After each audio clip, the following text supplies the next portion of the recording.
quero falar sobre uma outra coisa muito importante aqui. É sobre o movimento dos olhos. Você já percebeu que à medida que você vai conversando, os seus olhos estão movimentando em todas as direções? Pois é, basicamente, nós podemos colocar os nossos olhos em 9 posições diferentes. Você pode olhar para cima, para a esquerda, para o centro, para a direita. Você pode olhar na horizontal, para a esquerda, para o centro, para a direita. Você pode olhar para baixo, para a esquerda, para o centro, para a direita. Bom, vamos tirar as posições centrais, porque não tem nada a ver com a nossa aula aqui hoje, com a nossa conversa aqui hoje. Sobram 6 posições. 2 para cima, 2 na horizontal, 2 para baixo. Não é verdade? Todas as vezes que você movimenta os seus olhos para cima, você ativa a parte visual do cérebro. Toda vez que você move os seus olhos na horizontal, você ativa a parte auditiva do cérebro. E toda vez que você olha para baixo, para a sua direita aí, para a sua direita, você ativa a parte sinestésica do cérebro. Então, se eu, por exemplo, quero recordar algo, qual foi a cor da camisa que eu usei domingo passado? Pode ver que na mesma hora meu olhar vai subir. Vai subir para quê? Para procurar a cor da camisa. Ora, se eu olho para cima, para a minha esquerda, olha a sua esquerda aí, olha aí no slide. Se eu olho para cima, para a esquerda, eu estou recordando coisas. Se eu olho para cima, para a minha direita, eu estou construindo coisas. Então, se eu estou estudando e eu quero memorizar alguma coisa, uma fórmula de física, por exemplo, eu vou olhar para cima, primeiro para a minha direita, para poder construir aquela fórmula de física dentro da minha cabeça. E depois eu vou olhar para cima, para a esquerda, para eu poder recordar, repetir aquela fórmula de física, até que ela fique parte da minha estrutura psicológica. Isso é muito importante entender, porque o movimento do olho facilita o processo. Olha só que interessante, a pessoa vai fazer o vestibular, vai fazer um teste, e chega lá e diz, eu dei branco. Por que ela deu branco? Porque ela colocou a cabeça para baixo, olhando para a prova, olhando para o teste. E faz essa pergunta, e ela esqueceu a fórmula de física. Se ela tivesse simplesmente levantado a cabeça e olhado na posição certa, ela teria resolvido o problema. Mas como ela está olhando para baixo, não teve a oportunidade de ter acesso ao campo visual, aquela fórmula de física não vem na cabeça dela. Então isso aí, nós podemos gastar horas e horas e horas estudando isso aqui, mas não é só a finalidade disso. Mas eu quero que vocês entendam que diz que os olhos são as janelas da alma, eu diria também que os olhos são as janelas da mente. É interessante. Todos os estudos feitos até agora, em todos os países onde foi feito, não existe nenhuma correlação entre a nota que se tira na escola e o sucesso que se tem na vida. Em outras palavras, eu posso ter um estudante medíocre, que vai ser um grande empresário, ou eu posso ter um CDF, que não vai dar nada na vida. Não existe nenhuma correlação. É importante você pensar isso. Por que não existe uma correlação? O Dr. Richt fez isso nos Estados Unidos e provou que não havia nenhuma correlação, e outros repetiram esses estudos no mundo todo. Por que não existe? Porque talvez a escola esteja ensinando coisas que não têm muita aplicabilidade. Eu digo sempre o seguinte, às vezes o que cai na prova não cai na vida. Quer dizer, você estuda aquilo de uma forma para fazer na prova, e depois não tem nenhuma aplicabilidade na vida. O homem não constrói fora de si nada que não tenha dentro de si. Se eu não tiver um conhecimento pragmático para executar, às vezes o conhecimento que eu tenho ele é abstrato, ele é um conhecimento do pescoço para cima, ele não tem muito impacto na minha vida. Eu adoro uma analogia que eu faço, que é do indivíduo atravessando um cabo de aço de um prédio para o outro. O que precisa? 3 coisas. Eu preciso querer, se eu não quiser eu não ando. Eu preciso saber, se eu não souber eu vou cair. E eu preciso de cabo de aço. Eu posso querer, eu posso saber, mas se não houver cabo de aço não tem jeito. Tem muita gente querendo ganhar dinheiro, sabe ganhar dinheiro, mas não surge a oportunidade. Então o nosso desempenho, ele vai depender da nossa motivação, ele vai depender da nossa competência, ele vai depender da nossa oportunidade. A motivação é o querer, a competência é o saber, e a oportunidade, no caso aqui, é o cabo de aço. Então você, para ser um bom estudante, você tem que estar motivado. Só motivado não adianta. Tem muita gente motivada, mas desmotiva logo, porque não tem a estratégia, não tem a competência de desenvolver o processo. Então, tem um modelo. Então, deixa eu falar para você de modelo. Imagine que eu desse para você de presente agora uma pérola. Você não ia ficar segurando essa pérola na mão, você ia colocá-la no bolso, não é verdade? Daqui uma semana eu me encontro com você pela segunda vez e lhe dou uma segunda pérola. De novo, você coloca ela no bolso. Daqui 15 dias eu vou lhe dar uma terceira pérola e você vai colocá-la no bolso. Daqui 6 meses eu vou me encontrar com você e vou perguntar assim: onde é que estão as pérolas que eu lhe dei? Você vai responder mais ou menos assim: a primeira eu coloquei no criado mudo, a arrumadeira lá em casa não viu, jogou no lixo. A segunda eu esqueci no bolso da calça, a calça foi para a lavanderia, voltou sem pérola. E a terceira eu escondi de mim mesmo, guardei tão bem guardado que eu não sei onde eu coloquei. Não é verdade?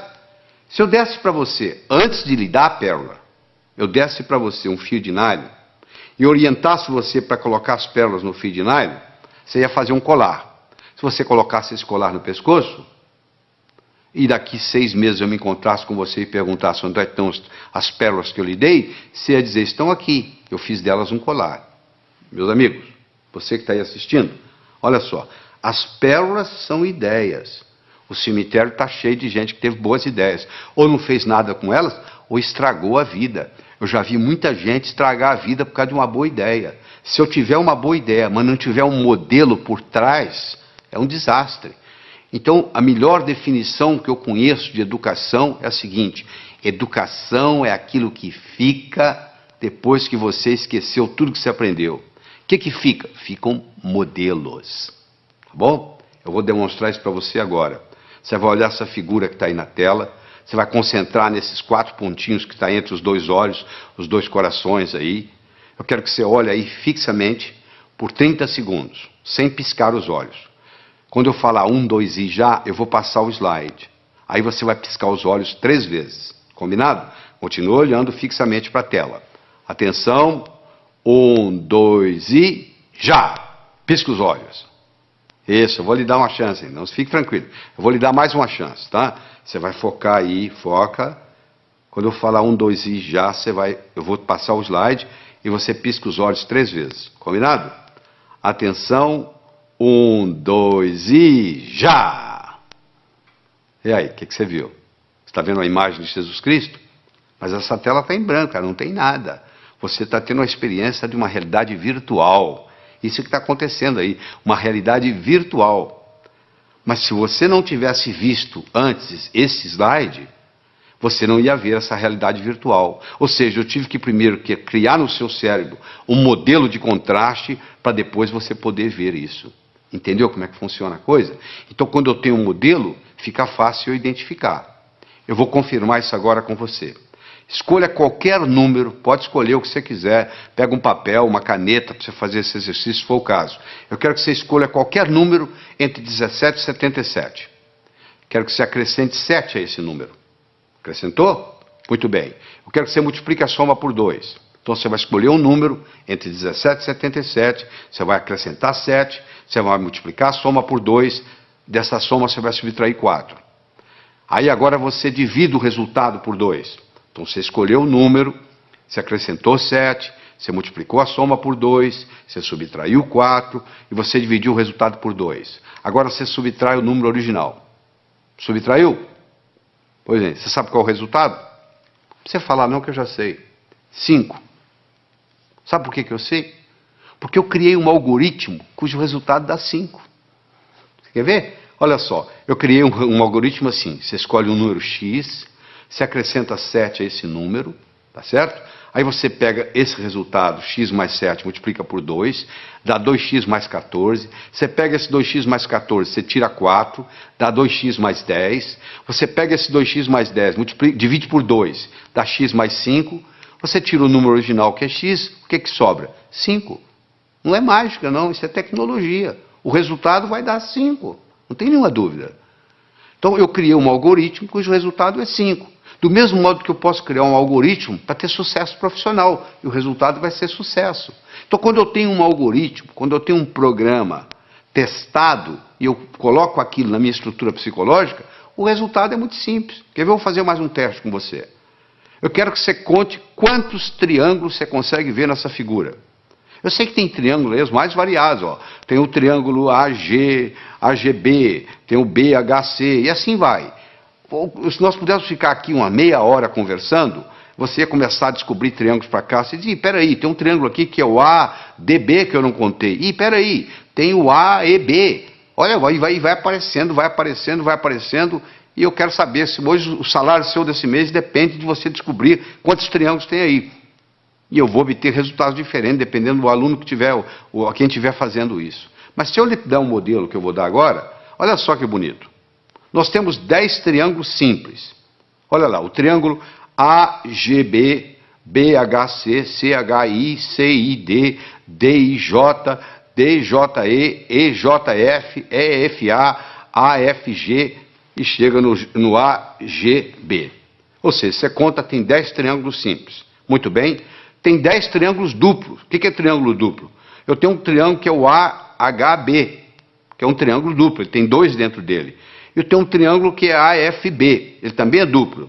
Em cada base eu tenho duplos. Se eu tenho 5 bases, 5 vezes 2, 10, eu tenho 10 triângulos duplos. Eu tinha 10 triângulos simples, agora eu tenho 10 triângulos duplos.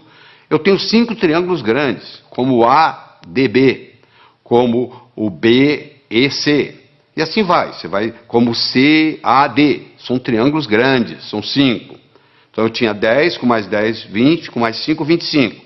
Eu agora tenho os chamados triângulos triplos. O ABC é um triângulo triplo, o BCD é um triângulo triplo. E cada triângulo triplo, no seu oposto, ele tem um outro triângulo.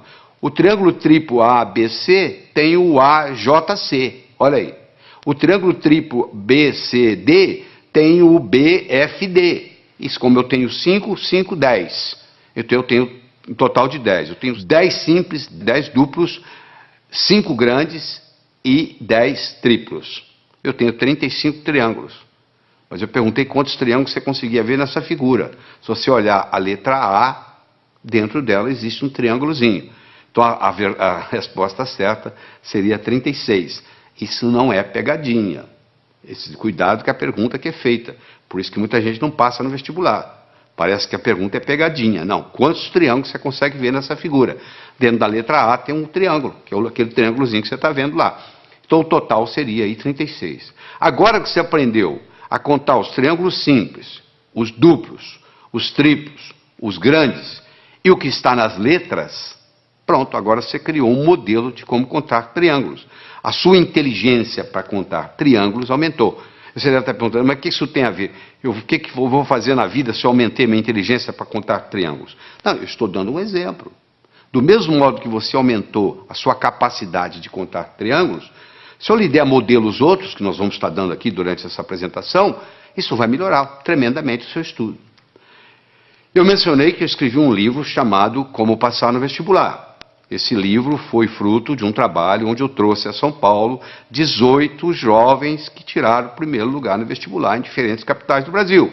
Eu trouxe 19 professores de cursinho, com pelo menos 15 anos ensinando gente a passar no vestibular, e vários vestibulandos, primeiro aluno de turma de grandes cursinhos em São Paulo. Durante 12 horas, nós respondemos apenas uma pergunta. O que faz um jovem passar em primeiro lugar no vestibular? E depois de toda essa análise, nós descobrimos 3 coisas básicas que existem em todos os que passam em primeiro lugar. Primeiro é a autoconfiança. Só a autoconfiança não faz você passar no vestibular. Sem autoconfiança, você não passa no vestibular. Então nós vamos ensinar a desenvolver a autoconfiança. Isso é importante.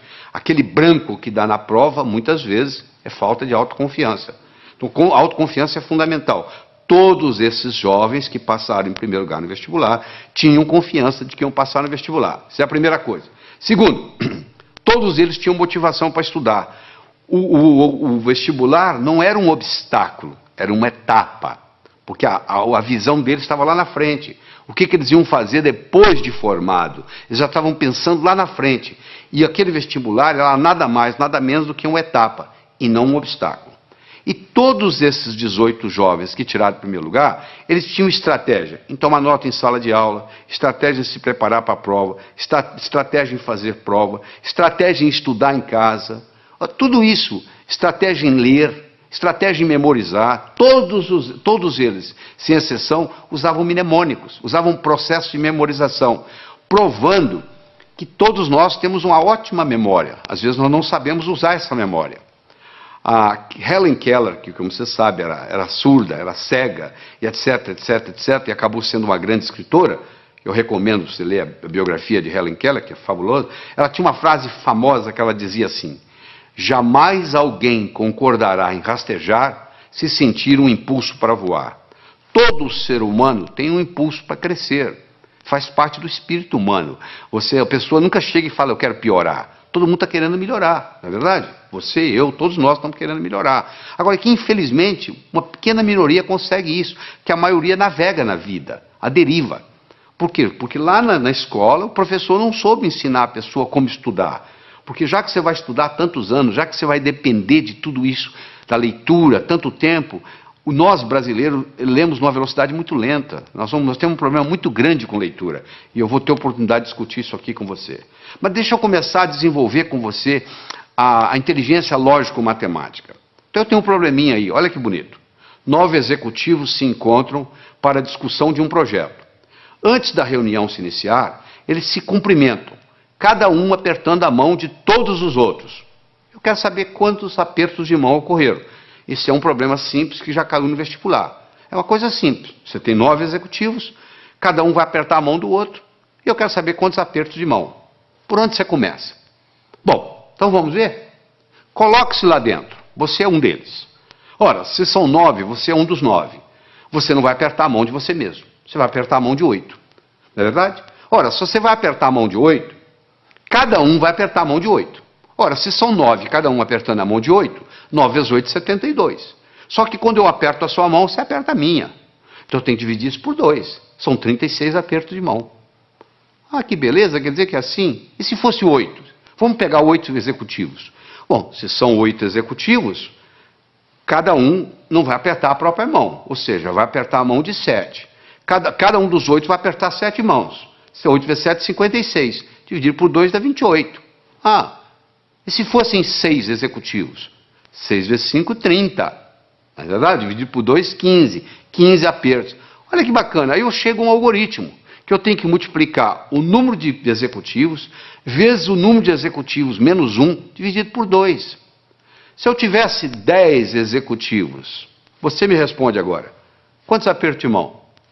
10 vezes 9, 90. Dividido por 2, 45.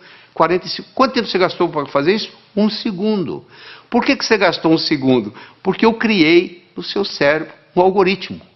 De repente, nesse assunto, você ficou mais inteligente. Se eu começo a criar algoritmos básicos para você, esses algoritmos básicos vão aumentando a nossa inteligência lógico-matemática. Eu disse no começo e vou repetir, que inteligência é coisa que se aprende, é coisa que se adquire. Só 15% da nossa inteligência é herdada. 85% é adquirida. Em qualquer fase, em qualquer idade, em qualquer profissão, nós podemos melhorar a nossa inteligência. Essa é que é a boa notícia que eu tenho aqui para todos nós. Fundamental. Você acabou de aprender agora. Quer dizer, quando você encarar um problema desse, 9 executivos, 10, 11, 12, 8, 7, agora que você tem um algoritmo, ficou relativamente simples. Deixa eu conversar um pouquinho sobre a autoconfiança. Se eu colocar uma tábua de 40 centímetros de largura, 10 metros de comprimento aqui no chão, você consegue andar nela. Essa mesma tábua colocada entre 2 postes, já não é a mesma coisa. Você vai lá e treme na base e não anda. Fazer a prova sozinho em casa é uma coisa. Fazê-la no dia do teste, no dia do concurso, no dia do vestibular, é outra coisa muito diferente. É mais ou menos assim, em casa eu estou andando com a tábua no solo. E lá no dia eu estou andando com a tábua lá em cima. Então tem muita gente que se assusta, porque quando chega na hora do teste, chega na hora da prova, chega na hora do vestibular, chega na hora do concurso público, treme na base. Porque é como se estivesse andando na tábua lá em cima. Então essa parte é muito importante. No atletismo é a mesma coisa. Às vezes o jogador perde o jogo, às vezes o time perde o jogo, porque o jogador não tem autoconfiança. Ele teve uma briga com a namorada, entra em campo psicologicamente mal, cai o nível de rendimento, faz uma besteira, e ali começa aquela história, e dali para frente você já viu o que acontece. Então é muito importante nós entendermos esse aspecto. Deixa eu dar só um exemplozinho.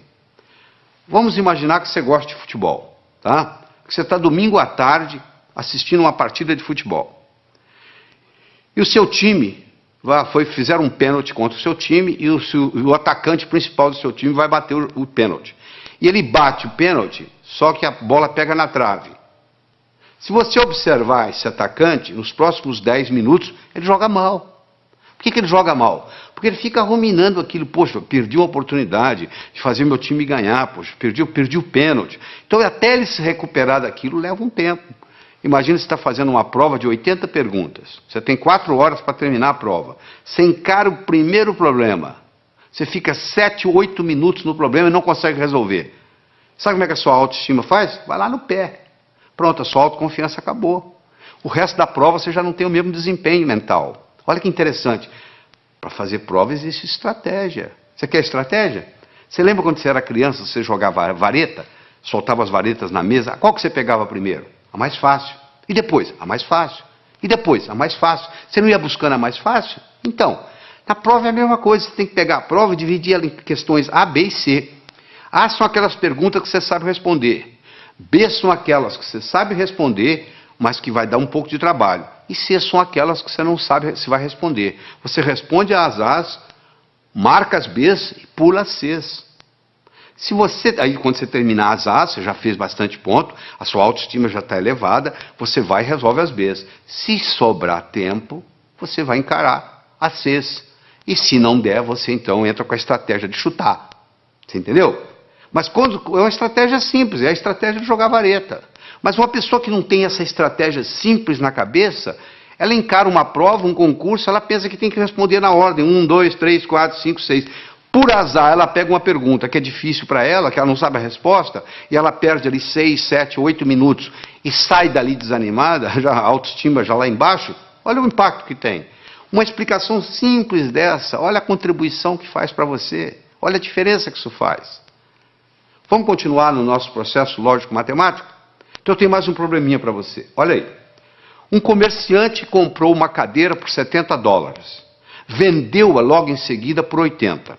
Comprou de volta a mesma cadeira por 90 e vendeu-a novamente por 100.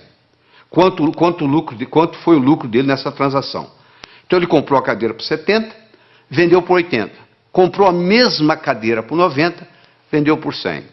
Eu agora vou dar um tempinho para você. Você vai ter que me responder aí o que você acha. Quanto que ele ganhou ou perdeu nessa transação. Primeiro você vai decidir se ele ganhou ou se ele perdeu. E quanto foi? Ele comprou por 70, vendeu por 80. Comprou a mesma cadeira por 90, vendeu por 100. Ele ganhou ou perdeu? Bom, eu faço isso nos meus cursos e eu obtenho 3 tipos de resposta. Que ele ganhou 10, que ele não ganhou nada e que ele ganhou 20. Então, se tem 3 respostas para o mesmo problema de matemática, uma está certa e 2 estão erradas. Então tem alguém errando. Eu não sei qual o seu raciocínio no momento. Seja ele qual for, eu vou consertá-lo, não se preocupe. Mas você tem que fazer isso junto comigo aqui agora. Eu vou voltar no slide para você garantir que você está me acompanhando. Um comerciante comprou uma cadeira por 70, vendeu logo em seguida por 80. Comprou de volta por 90 e vendeu novamente por 100. Qual foi o lucro dele nessa transação? Então você vai ter que decidir se é o 1, se é o 2, se é o 3. Se ele ganhou 10, se ele não ganhou nada ou se ele ganhou 20. Se você acha que ele ganhou 10, você fez um tipo de raciocínio que está exposto aí no slide para você ler em detalhes. Você raciocinou de um modo que o seu resultado foi 10. Né? Você acompanha aí o raciocínio na tela aí, foi o raciocínio que você fez. O comerciante comprou uma cadeira por 70, vendeu por 80, teve um lucro de 10. Ele comprou novamente a cadeira por 90, após ter vendido por 80, perdendo, portanto, os 10 que ele ganhou. E ele então vendeu por 100, após ter comprado por 90. Portanto, o lucro foi de 10. Esse é o raciocínio de quem acha que é 10. Tem gente que pensa diferente, tem gente que pensa que não houve lucro. Ele pensa que se ele vendeu por 80, após ter comprado por 70, ele ganhou 10. Ele então perdeu 20 comprando-a de volta pelos 90, que originalmente ele tinha comprado por 70, ele perdeu 20. Ele então ganha 10 vendendo por 100, e portanto ele chega à conclusão que ele não ganhou nada. Então esse é o que diz que ele não ganhou nada. E tem aquele seguinte, olha só, se ele comprou a cadeira por 70 na primeira vez e comprou por 90 na segunda, ele desembolsou 160 no total, não foi? Se ele vendeu a primeira vez por 80 e vendeu a segunda por 100, Ele, na realidade, recebeu 180. Ora, se ele desembolsou 60 e recebeu, desembolsou 160 e recebeu 180, quanto que ele ganhou? Ele ganhou 20. É só você imaginar que você tem um bolso para comprar e um bolso para vender. O que sai e o que entra. Olha que interessante. Se eu tivesse dito para você assim, um comerciante comprou uma cadeira por 70, vendeu por 80. No mesmo dia ele comprou um relógio por 90, vendeu por 100. Quanto que ele ganhou? Você não teria nenhum problema em responder. Ele ganhou 10 da cadeira, ganhou 10 do relógio, ganhou 20. Como eu falei que era a mesma cadeira, eu já compliquei a sua vida. Olha o que a linguagem faz na vida da gente. A linguagem pode facilitar o nosso processo ou pode complicar o nosso processo. Você acabou se complicando apenas por um processo linguístico. Isso é um problema de vestibular, caiu em vestibular já justamente confundindo, parecendo uma pegadinha. Na realidade não é pegadinha. Isso aí é para mostrar o raciocínio e mostrar a influência que tem. Quer falar sobre saúde mental? Entre em contato comigo. WhatsApp 27 999 87 6734. Quer conhecer o nosso curso Arquétipos para você mudar de vida? Saber como combater tudo isso que eu lhe falei e ainda ter prosperidade e sucesso? Acesse o link que está aqui na descrição do vídeo. Conheça também o curso Afirmações. Mude a sua vida, transforme a sua vida com as perguntas de poder.